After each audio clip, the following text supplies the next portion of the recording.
Fun fuels our passion, and fun means something different to everybody. If you're having fun at work, you're going to be a great leader, a great teammate, a great communicator. You're going to be great at whatever you do. You should have fun. You should love what you do. Fun is an element of being fulfilled and rewarded and loving what you are doing and accomplishing each day. And sometimes we just forget to focus on that element.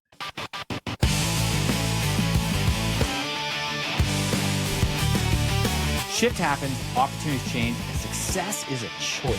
So when shift happens, it is our choice. Either we let shift happen or we can make shift happen.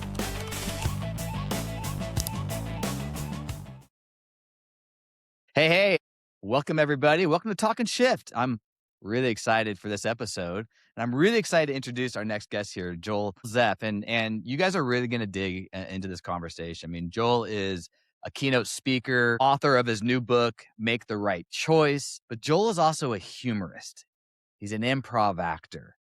And he's taken his talent into organizations, onto the stage, and really helps audiences, develop, I would say, the collaborative spirit, that chemistry of culture, that chemistry of meaning within the organization, and using his unique talents and that comedic background to break through barriers. I mean, Joel has spoken on over 2,500 stages. We were just talking before this too, working with, well, we're not going to name one of the government organizations because we don't want to create a target or anything, but he certainly has worked with a lot of government organizations that may not exactly be in the fun category.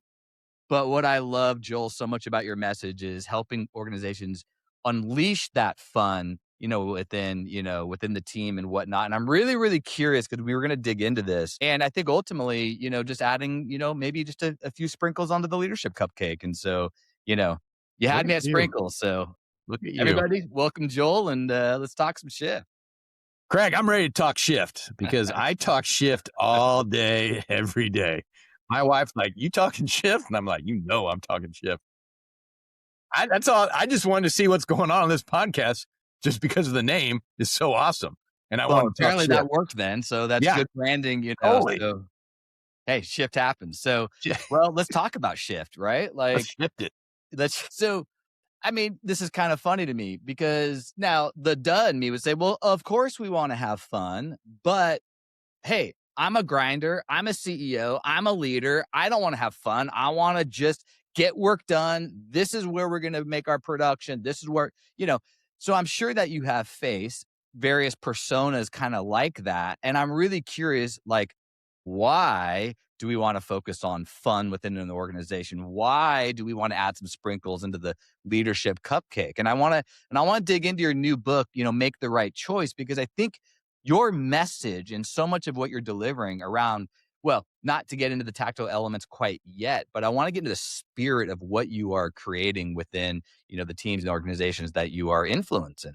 Yeah. Well, fun fuels our passion, and fun means something different to everybody. So if you're having fun at work, you're going to be a great leader, a great teammate, a great communicator. You're going to be great at whatever you do.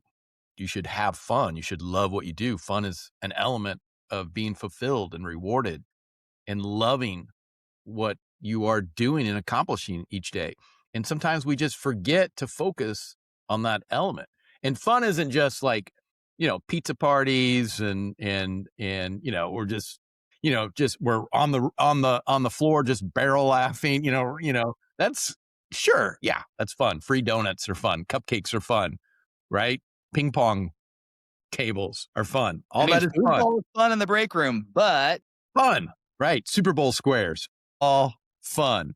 But when I'm talking about fun, I'm talking about something else. I'm talking about just being energized about the team, what you're doing.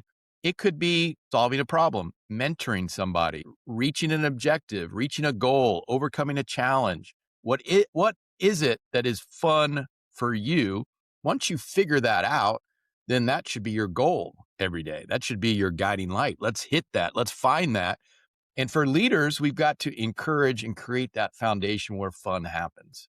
And we need to make sure that we're communicating with our teams. What do they need that will make them happy? What's going to be that opportunity that's going to fulfill them? And that opportunity could be a different role, more training, the opportunity to go to a conference, the opportunity for a mentor. What is it that's right here?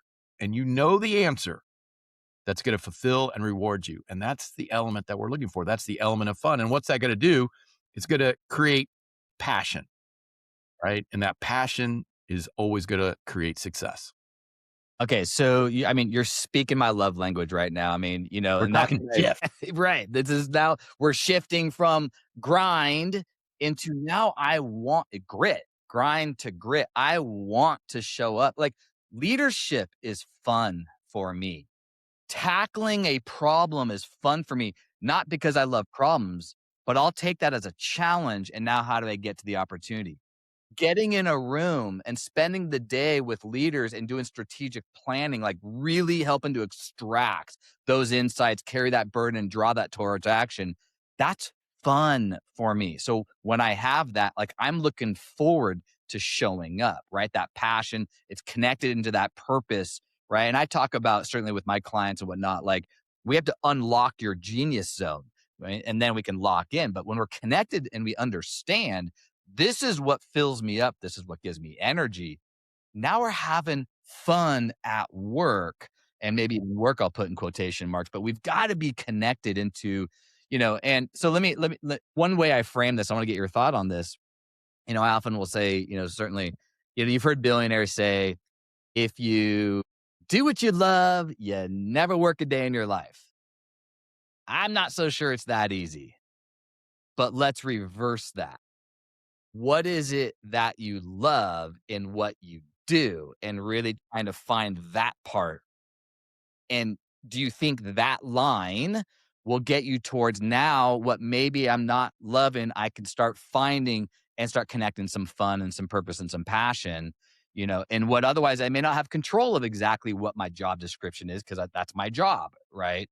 And so how do you help people find that connection, create that clarity, and maybe just sort of like elevate themselves into the role?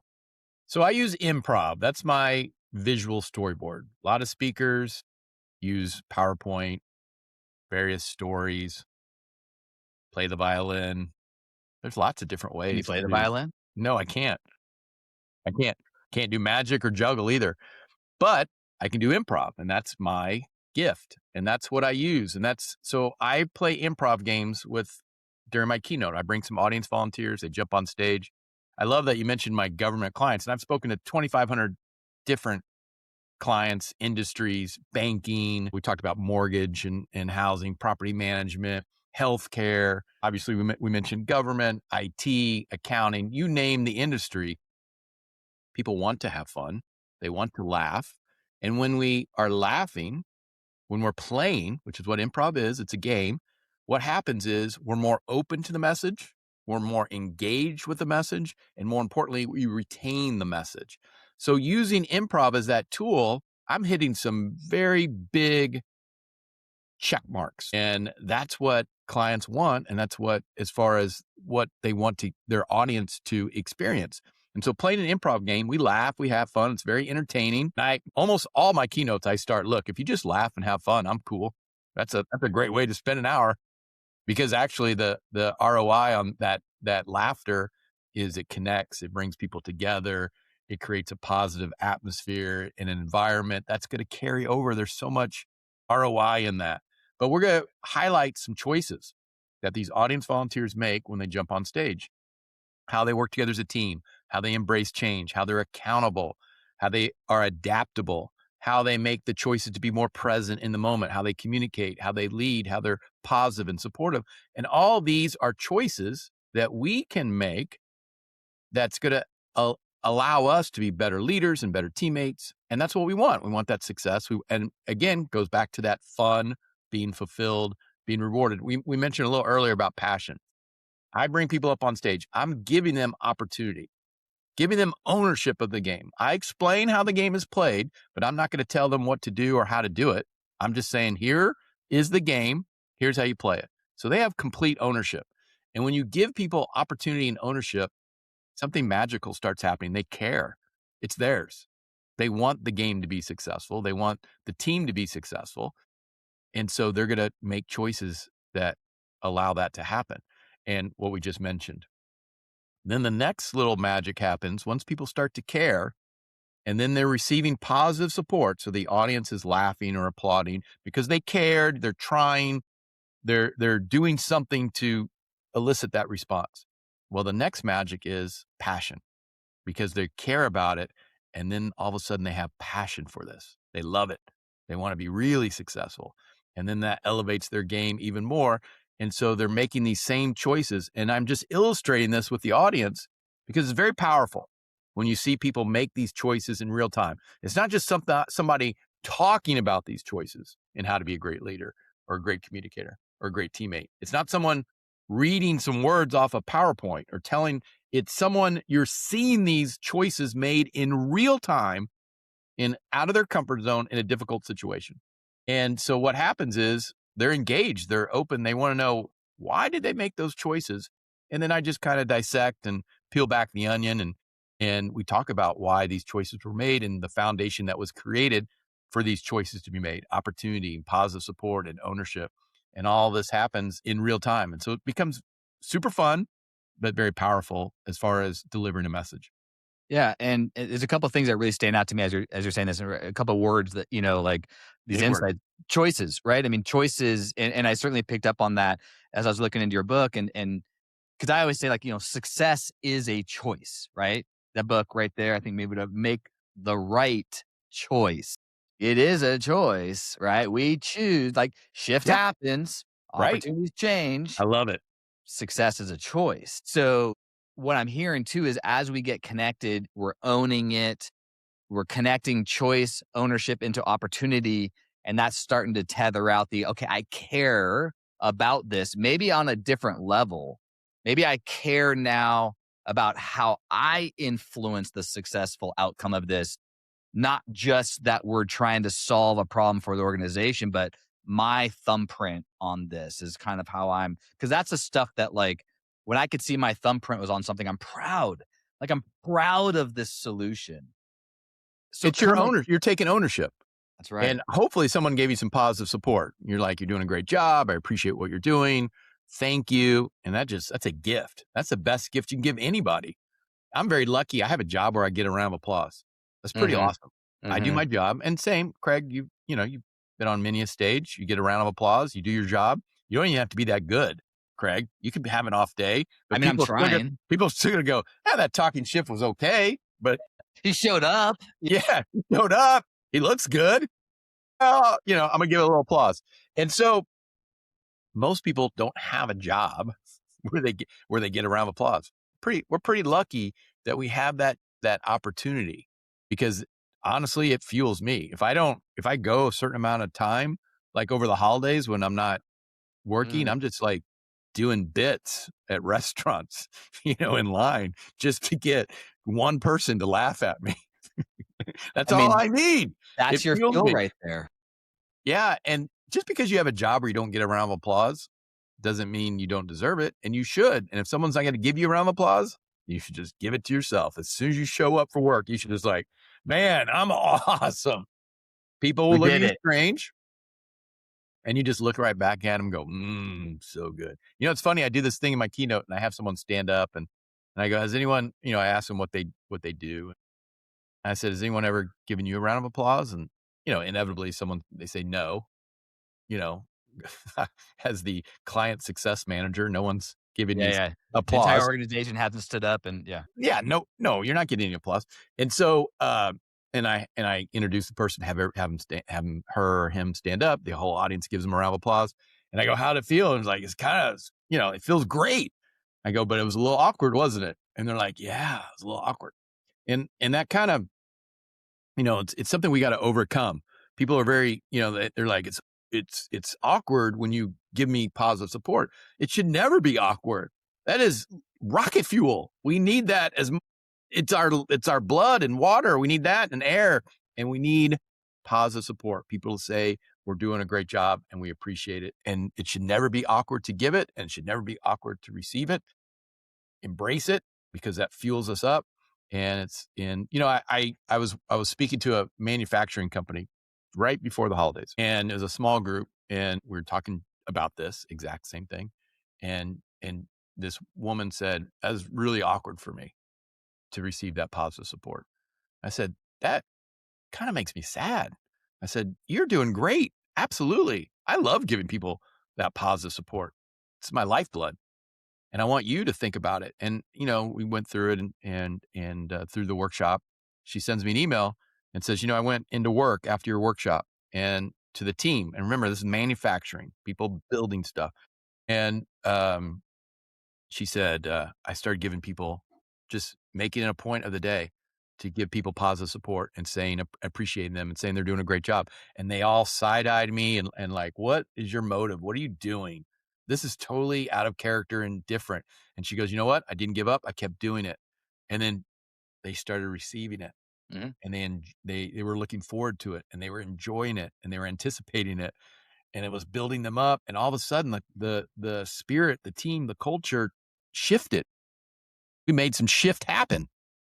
And it's just these little steps, these little choices that we make, and shift happens. Boom. I'm branding like a You're mother. you're doing a great job. Keep Like a going, brother. bam. And shift happens. And that shift happened just because she looked at things from a different perspective and she didn't give up. And that's really powerful. But she made those choices because she saw these choices being made in real time. And that was just awesome. One of the best emails I ever received. And, what's so incredible about that, right? Little shifts that make and create remarkable results. And have you ever heard this acronym, MBWA? No. I used to have that on my calendar. It was a time block, MBWA, manage by walking around. Now, this is pre-COVID when we had offices. And I would, okay, I'm getting out of my desk, I'm getting out of my office, and I'm just gonna go walk around. And I would call them hallway high fives. If I see you in the hallway, you're getting you're getting a high five. I like it. It was silly, it was playful, right?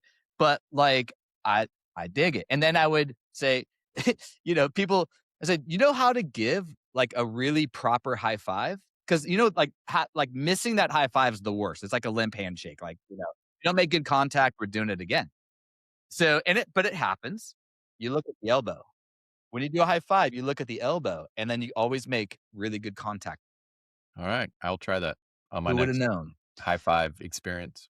Now, did that have anything to do with volume or processing or underwriting or the next loan or no, not at all. But it But creates like, the foundation for a lot of that to happen. well, and it just adds a little bit of levity. And the other thing that really jumps out to me, and I would always say, like, look, as a leader, I don't necessarily create culture, but I facilitate culture.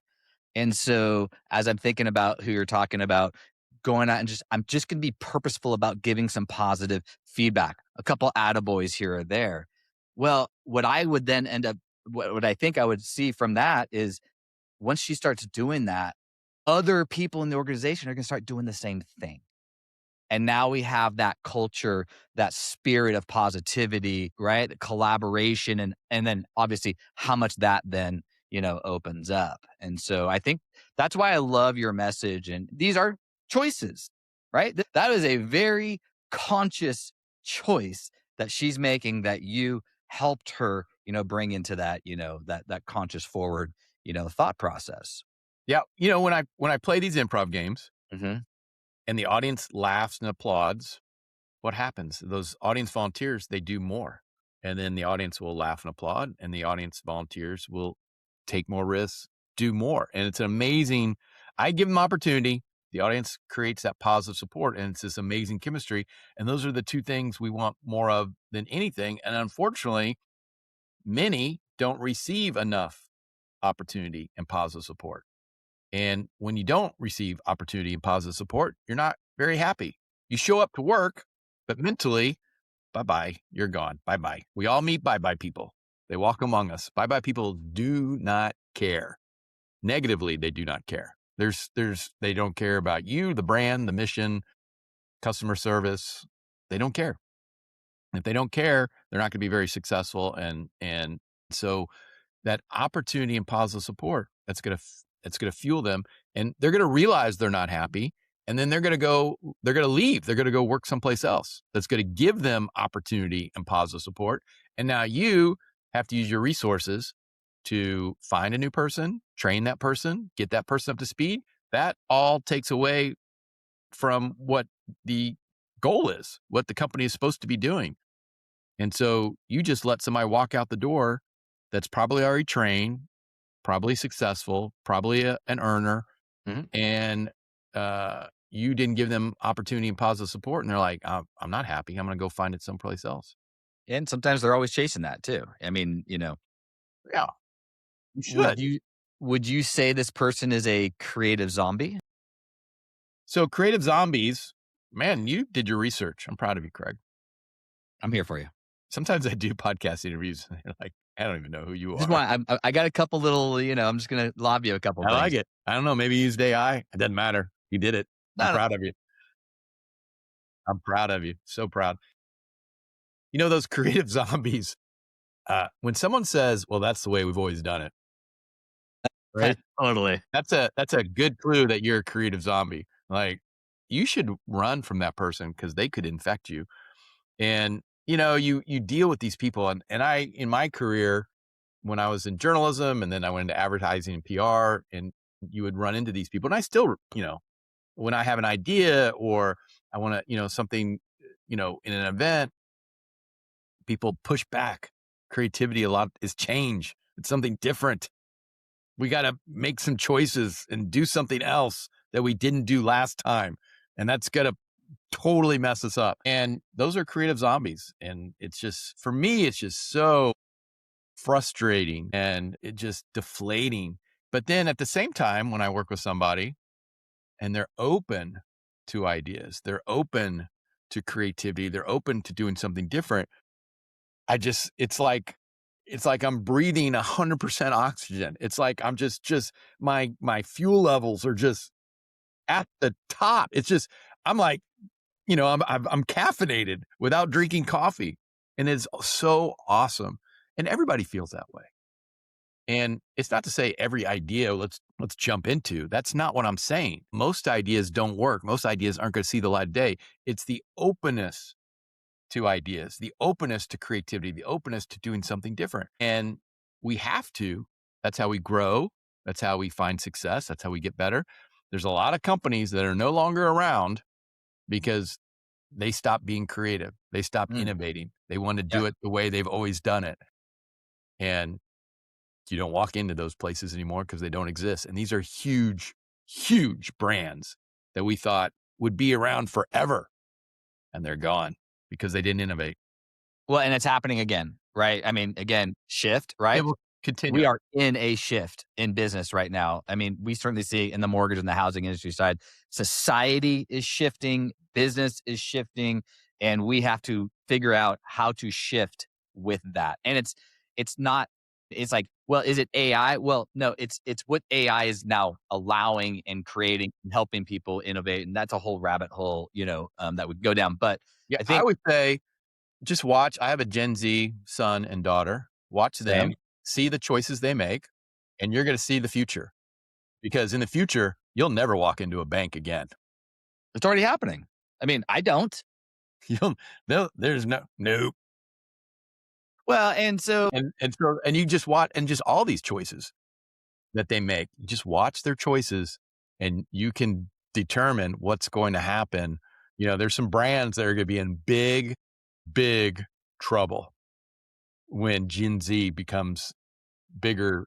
And that's the other, I mean, there are some huge brands that are nothing they can do. They're in trouble. yeah. I mean, it's so okay, so we're walking into an organization, maybe you're working with one of these brands. How do you help unlock that creative spirit? I've called it the founder's trap. I think we're saying the same thing. Like what got us here may not get us there. There's a pivot point here, and there could be a complete change of how we need to lead, how we need to think. I call it the baguette principle. I'm going to trademark that, the baguette principle. Yeah, you have a lot of things to trademark. I know, right? More begets more, bad begets bad, right? I mean, like creativity begets more creativity. And that's why I love, what you're saying. And again, going into the spirit of make the right choice and what you're doing to help peel back and almost unlock and unhinge, I think, people from these shackles that sometimes gets put on us just from the normal work environment. I'm not blaming anybody, but approaching these things in a different way to kind of open up, connect our purpose, and so on. So you walk into an organization, or maybe you're working with a CEO, or it doesn't have to be a CEO. You know where I'm going with this, any leader of a department. And I mean, I'm stuck. I need to get unstuck. Or you sometimes I get clients that, hey, I'm stuck. Craig, help me get unstuck. Great. That's what we do. Or, hey, my team is stuck. How do I help unstuck my team? I call it the great unstucking.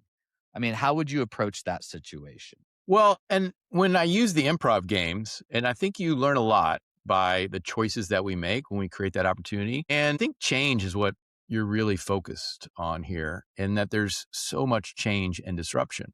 And it's how we embrace that change and the choices that we make within change so that we can be successful. Too many times, change happens, shift happens. We get frustrated or impatient or negative or stressed, and nothing good's coming after all of that. And improv is constant change. And for those of your listeners or viewers who've maybe never have seen an improv show, there's no script, there's no rehearsal, there's no plan. Everything's happening right there in the moment on stage. Improv was originally created in the 1930s, early 1930s by a woman named Viola Spolin at NYU to teach her acting students. She believed in playing. She believed in the game, the power of the game, because you release some of your fears. You release some of that stress because you're playing a game. And then all of a sudden you're learning these choices in what she wanted to teach within the game. And so I'm taking it back to that education. And so we are in constant change and disruption when you play an improv game. You have no idea what somebody's going to say, what somebody's going to do, what the direction's going to be. People are going to make mistakes. It's going to go down the wrong path. It's change, it's disruption. And so we have to make choices within that change and disruption that allow us to be successful. The first choice is we're prepared for change. When an audience volunteer joins on stage, he's prepared or she's prepared. And what does that do? That sets the tone and the attitude. When you have a positive attitude, when you are open and flexible, all of a sudden it's a lot easier to deal with that change and disruption. So we're prepared for change. Then again, we just mentioned we become more open, more flexible. We adapt. And so we're making these choices in how we embrace change that allow us to be successful leaders and teammates and find that idea, find that choice that's going to take us to the next level. Because if we don't, what happens? We get frustrated and impatient and stressed. And you don't choose that. You don't wake up in the morning, eat breakfast, put on your pants, get dressed and go, man, I'm going to go to work today. I'll be stressed out. I can hardly wait. Yeah. Oh, it's going to be awesome. I'm going to whine. I'm going to be real negative toward people. It's going to be great. Yeah, it's gonna be awesome. I send that one email and wish I didn't send it. I can hardly wait. I'm sure there's the one, there's the one idiot in your office that does that. But for the most part, for our normal people, that's who I'm talking to. You don't do that. Something happens and you become frustrated and you become stressed. You've made that the change has chosen frustration and stress because you weren't prepared. You're not embracing. You're not open and flexible. You're not helping and being supportive. So what we want to do is kind of shift that perspective and make that choice and say, yes, I'm prepared. That means I'm going to have a great attitude, sets the right tone and the approach.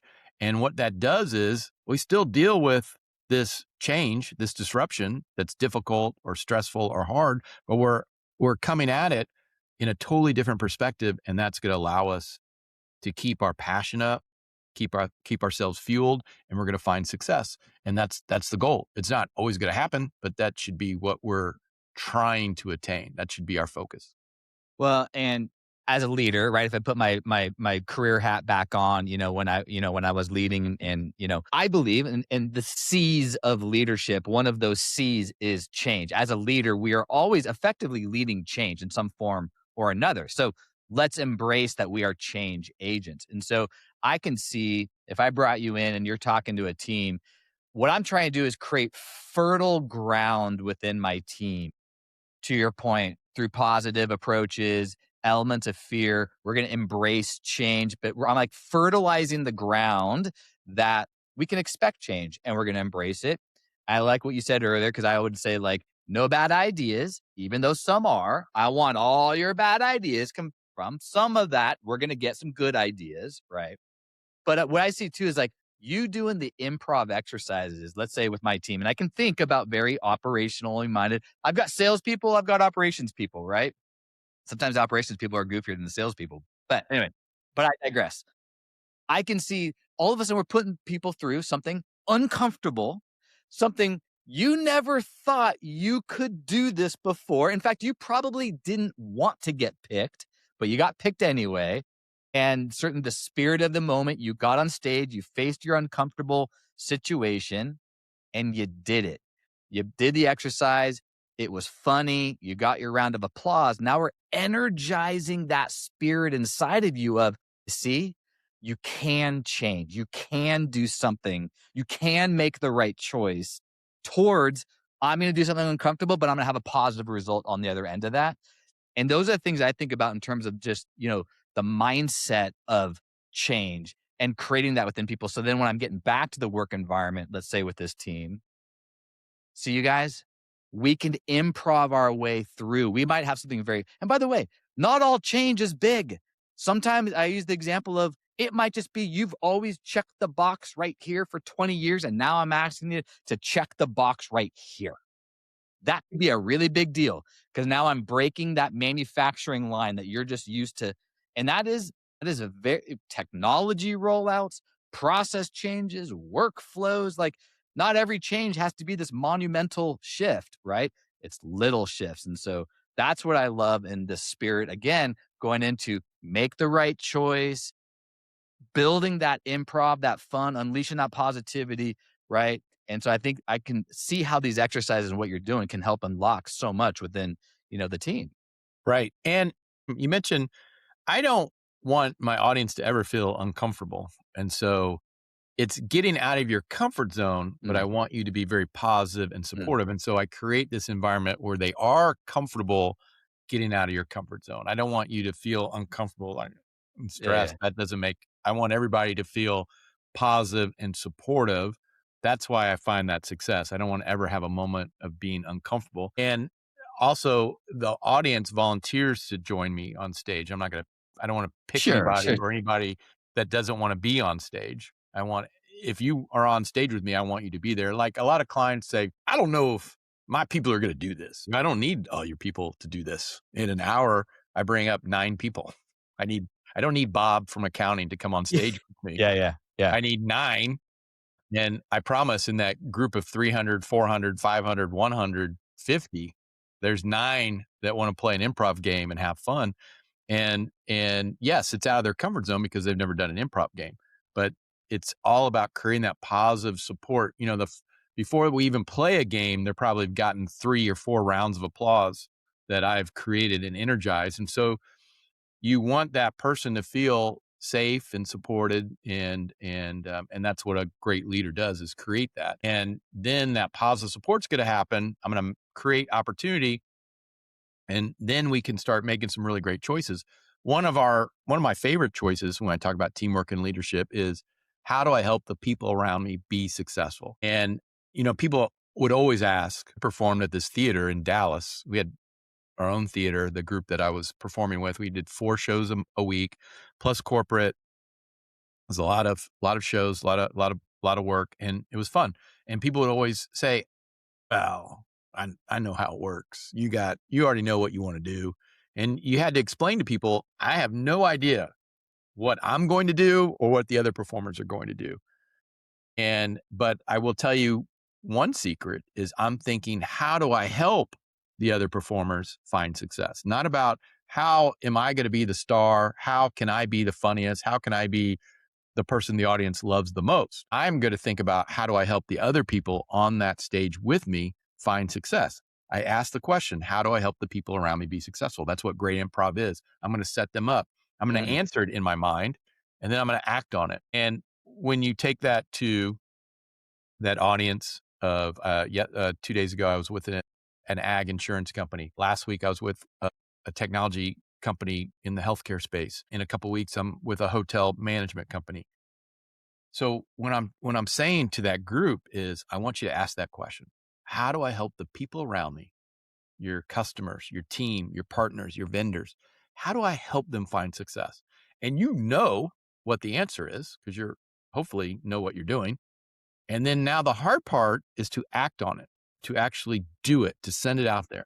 And what's going to happen is people are going to notice these things and it's going to come back tenfold, a hundredfold because we're helping people and people notice this. And we like to help people that help us. We send it out there, it's going to come back. And so that magic question, how do I help the people around me be successful? Answer it and act on it. That right there, we can talk all day about great leadership, great teamwork. That to me is the synopsis of great improv and great teamwork and great leadership. I love that. And you get outside of yourself, right? If you want to help yourself, help others, right? I Right. mean, It's not and about what's in it for me. exactly. It's just, I truly want to help you find that success.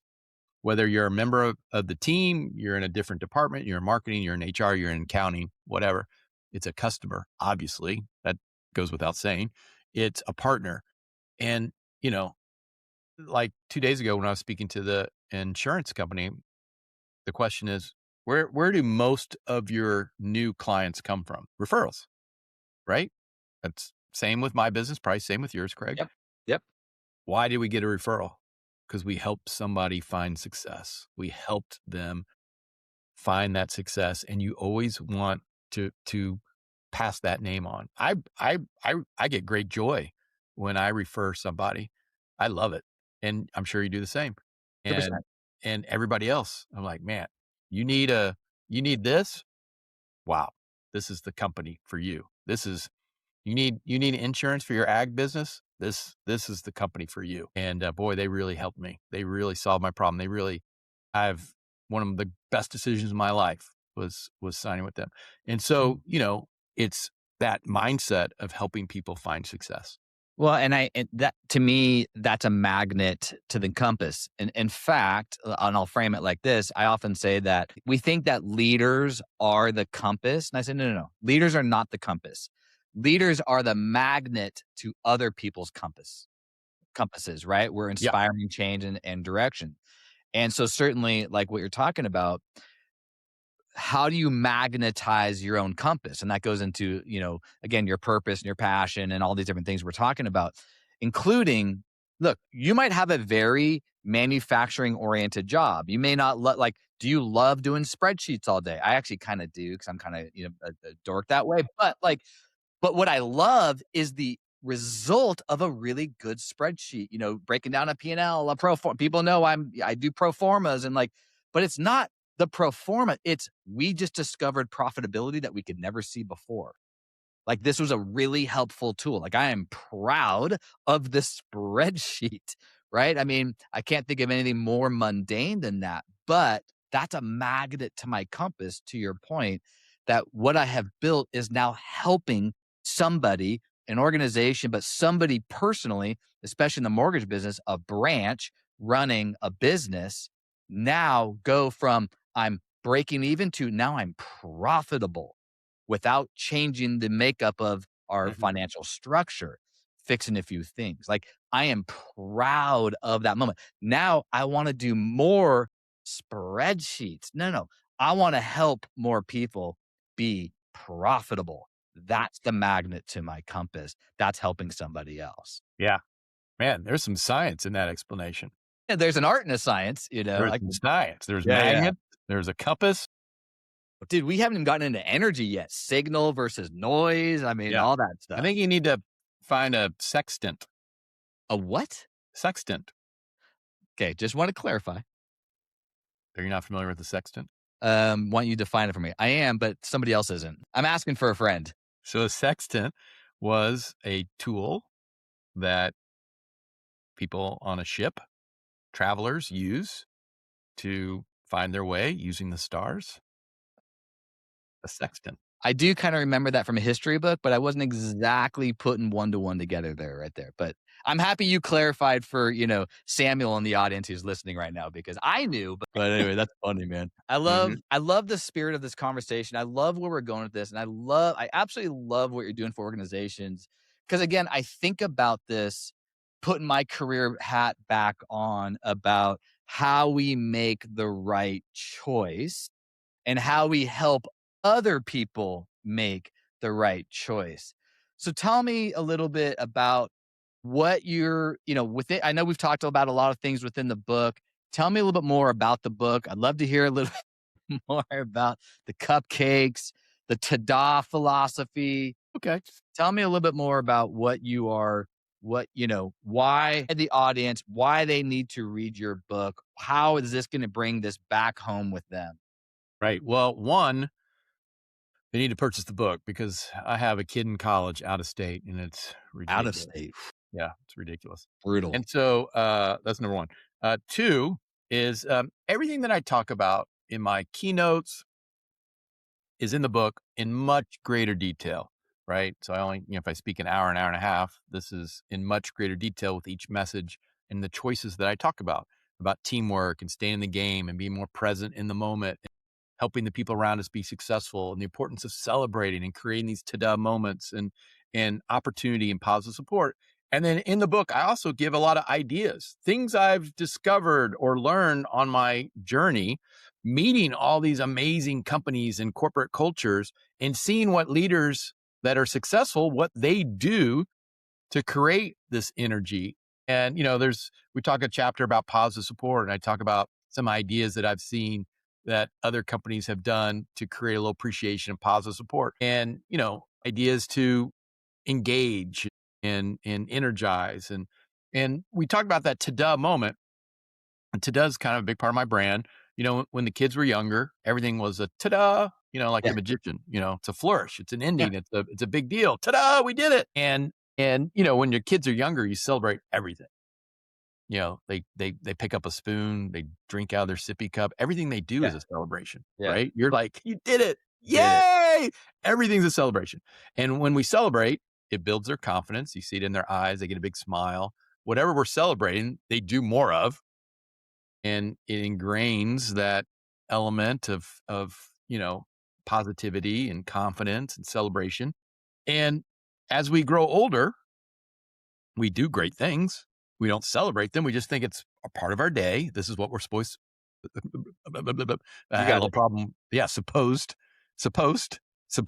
Either one. I'm never gonna say that word again, ever. Yeah. Yeah. We don't celebrate enough. We don't celebrate these moments. We do great things, but we don't celebrate them. And as we get older, we still have these moments we just don't celebrate. Maybe once a year we get together, we give out like a pointy award to somebody. But that to-da moment is important and we have to celebrate. And the more we celebrate, it fuels our passion. And that fuel, what does that do? We become more innovative, better communicator, better leader, better teammate. All this fuel, whatever we're doing, better salesperson, better person, HR and marketing and IT and accounting, whatever you do, you're going to be that fuel is what we need. And that fuel happens by celebrating these moments, these ta-da moments when we were little kids. And because we still have these great moments and we have to celebrate them. That's the ta-da. And it's important, like just being on this podcast. This is a ta-da moment. It is for me. Especially when we started talking about sextants. Yeah, I'm leaving that in, by the way. By the way, I will say that's probably the biggest curveball I've had on a podcast so far. And we've No. gotten a little weird, so I Yeah. appreciate that. Yeah. I like we went, what are you talking about? Point of clarification. You're filthy, filthy person. I told you in the beginning we can get weird, so I appreciate you for bringing that. I don't even, Again, no, dude, listen, you don't want to get lost in here. I said bosom on stage the other day. And Yeah, I I think said, that's that's the first time I've ever said bosom on yeah. stage. Well, I don't know if I've said that on stage. I have been known to drop a few strategic F bombs, but This guy, there was a lavalier microphone, the microphone pack, and there's a guy, and he was wearing a quarter zip. Love a good quarter zip. did he have a matcha? I don't think he had a much. And he put the microphone right here. And I went, oh, you you've placed it in your bosom. Did he pause? It just made me giggle. And I'm like, I've never said that word on stage ever. And I don't even know in thousands of improv shows I ever said the word. That's not a word that I don't know where it came from. So And it's like, it just made me giggle that I said that word. And it's a I funny word almost anyway. want to It's a funny challenge word. you. I almost want to challenge you that I'll tell you what, let's have a challenge. Today, after this, we have 24 hours. You have to use the word bosom. I have to use the word sexton Yeah, in a that's pretty easy. conversation. Yeah. It's, Fair?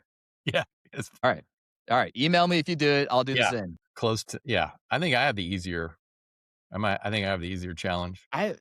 Well, hey, yeah, I've learned something new. I mean, that's anyway. Okay. So if I'm a leader, and I am, if you're a leader, and you are, and if you're listening, I believe that leadership is a behavior, not a title, and everybody has the opportunity to lead. I don't care what your job title is, sales, operations, or you truly have that title. But my point here is everybody read this book, make the right choice, because I'm hearing so much. Where can I see it again? There it is right there. It's floating across the screen. I bet you haven't ever had anybody do that. Not specifically that move, but I've certainly seen the books are behind the corner. Lead with passion, elevate your team, unleash the fun at work. You should actually have that as the picture.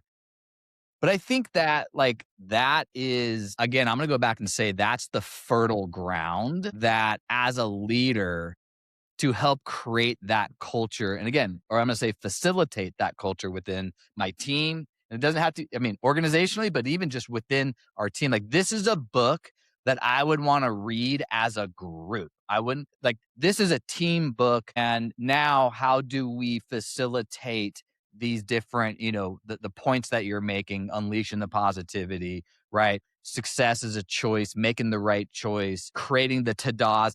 Because when I hear ta-da, what I think about is celebrating your little wins, Yeah. giving the attaboys, manage by walking around, MBWA. Put that in if you're in an office, that should be a time block. If you are a leader or manager, 15 minutes MBWA, right? I So love it. much happens in the hallway. And we know that, right? But Yeah, are I we love it.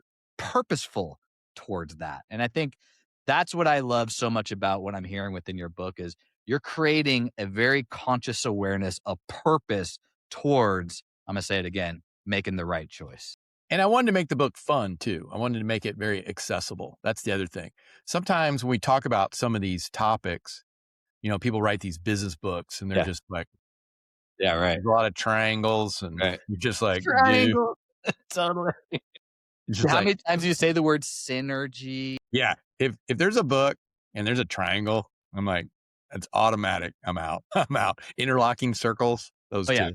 I You love got any type of triangle or interlocking circles, bar graphs, I'm out. So I want it to be fun and engaging.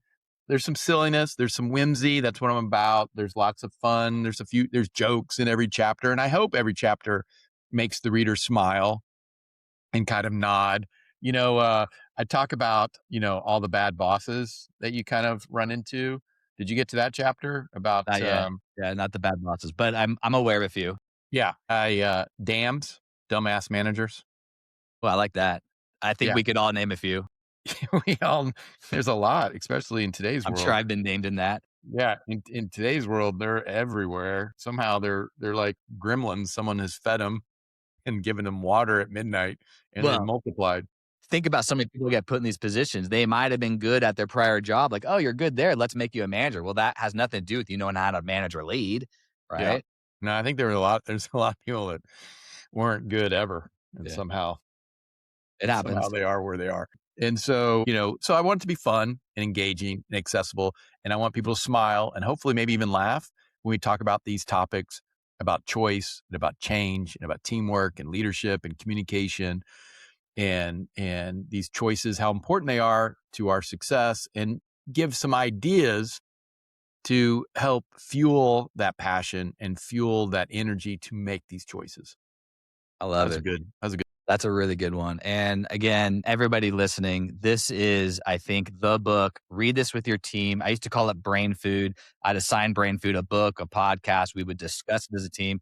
We're getting out of the housekeeping. We're getting out of all the mundane stuff. let's nurture our brains. Let's read the good, healthy nutrition. And this is a book for you to help facilitate that, certainly within your team. And so, And if any of your readers or viewers sends me a note, they can connect with me on LinkedIn. They can send me a note via my website. The little box comes up and you put your email and tell everybody mention what your website is. just my name, joelzeff.com. Really easy, joelzeff.com. Mention Craig's show, and I will send a free chapter on change. I would love to do that as a gift just for your viewers and your listeners and spending the time with us and learning about sextants. Mention sextant in the email, and you'll get a free chapter, a PDF on change. It's really cool, and you can share it with your team, just what Craig was mentioning. And then if you love it, hopefully everybody goes and buys a book and on Audible or Kindle or the hard copy. Yeah. Awesome. Well, we'll put the links for everything in the show notes as well for everybody to grab. So, buddy, I appreciate it, man. This has been a fun, awesome conversation. I truly appreciate you being here. It's my pleasure. I loved our conversation, loved the energy and the fun and the spirit. And hopefully some of your listeners and viewers picked up a couple little tidbits that are going to help them make the right choice and celebrate those ta-da moments and to become better leaders and better teammates. And the most important thing, learning what a sextant is. I think we've all been educated today. Let's drop a few sprinkles on that leadership cupcake. Joel, thanks for being here. Thanks for talking shift, everybody. I'll see you in the next episode. Keep it real. The mouse work. Hey, thanks for joining me today on Talking Shift. I hope you enjoyed it, and I'm looking forward to seeing you on our next episode.